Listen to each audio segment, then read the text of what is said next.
Hello, this is teddygaming and welcome back to another preview video. In today's one, we're going to be looking at the tmnt, the RW ongoing series, issue 141. And oh boy, this issue so far looks as though it's going to be a really great and really amazing issue. And I've got a feeling that this could honestly be the new next golden age of tmnt, with certain things which I do in this issue which is just amazingly great. So yeah. Okay, yeah, so looking into this issue, we do get to see Raph. He's in a like cell sort of thing, investigation room. He's talking to Monty Moose, a character from the original toy line, so that's pretty interesting and great.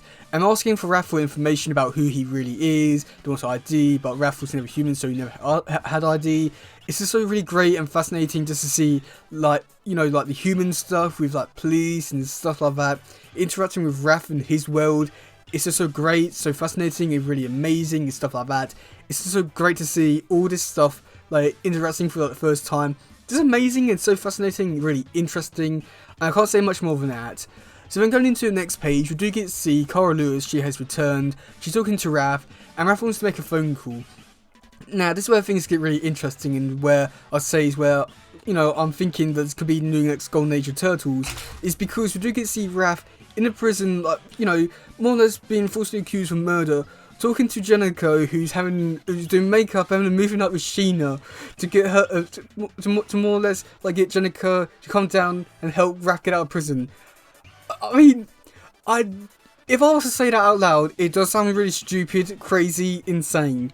But with all the context going on within the scene, it's just amazing that it's actually happening, and I can't put it into words. It's just so amazing that we're getting this like stuff like this. It is giving me so many fast forward vibes, and I'm just loving it so much. It's just amazing with what I'm doing. I mean, yeah, this again, I think this could be honestly the next Golden Age of Turtles with what they're doing here.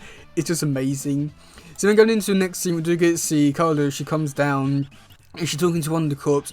And this cop we have seen before in a few couple of issues beforehand and stuff like that. Angelica comes down, she gives this cop bail money, and yeah, so then they leave. And there's not really too much I can really say about this scene, but it's one of those scenes, and again, how do you put this into words and describe it without sounding crazy? Where you got a Ninja Turtle coming down to the police station to bail out another turtle for false murder. How do you put that into words? You just can't. And I just think it's just so amazing, and the artwork here is just so great. Oh god, it's perfect. And then going into the next bit, we do get to see Jennifer sort of teasing Raph about more or less like being like the first time Raph being in prison and stuff like that. I do find that to be interesting, and yeah, it's just so great. And how do you put that into words? But yeah, and then we do get to see Raph talk about Alapex on Game Game, now everything that feels wrong and off and stuff like that. So then we do go into the next bit where we do get to see Jennifer sort of goes a little bit deep with saying basically everything will like you know, like go wrong for a while, but then eventually go right and stuff like that. And then Jennifer does ask Raph about what's happened, about and it's not really too much I can really say about the scene, just because he more or less goes over stuff that I've already talked about in like last issue, with like Raph like seeing the dead body, hearing the voice and stuff like that. And yeah, it's there. And yeah, so that's pretty much it for the actual preview page. And I must admit, so far off to a really great start.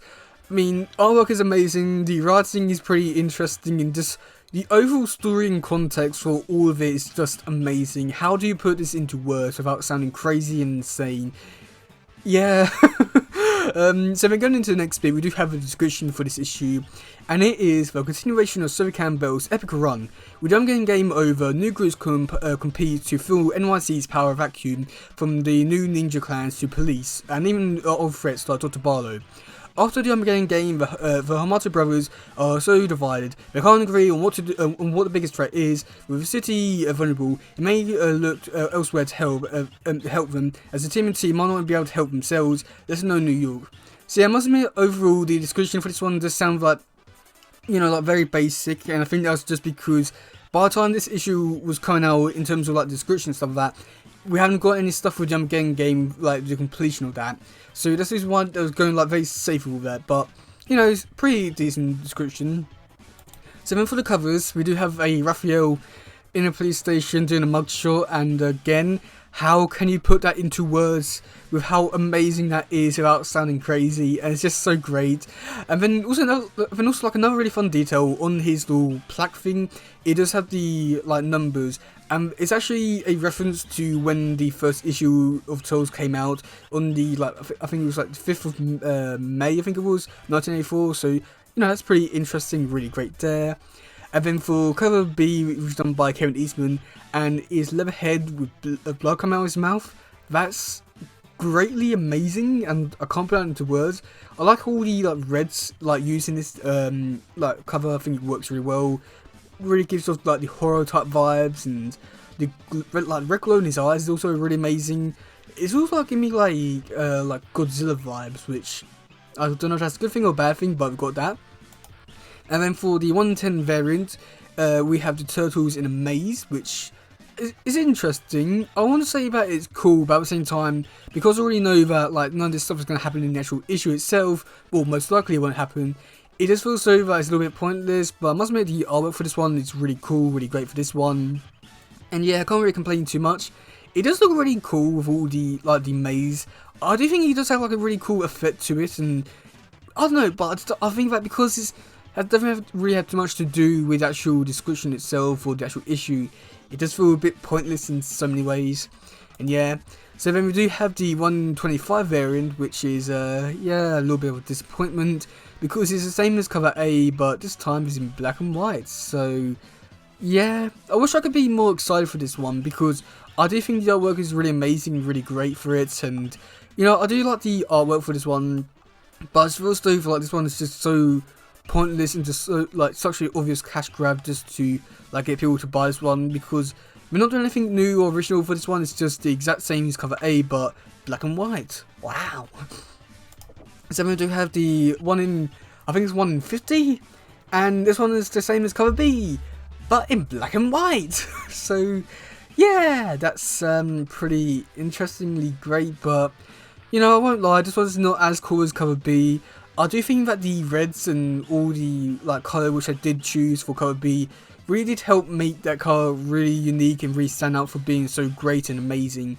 Whereas this one is just there, it just doesn't really pop out as much. It's just Leatherhead there, and to be honest, I don't know, it just does not look cool whatsoever. But it just looks okay at best. But I think that's even putting it like, I think I'm giving it way too many compliments for what it deserves. But overall I think it's really great, but I do think that this is possibly one of the best covers they've ever made, ever.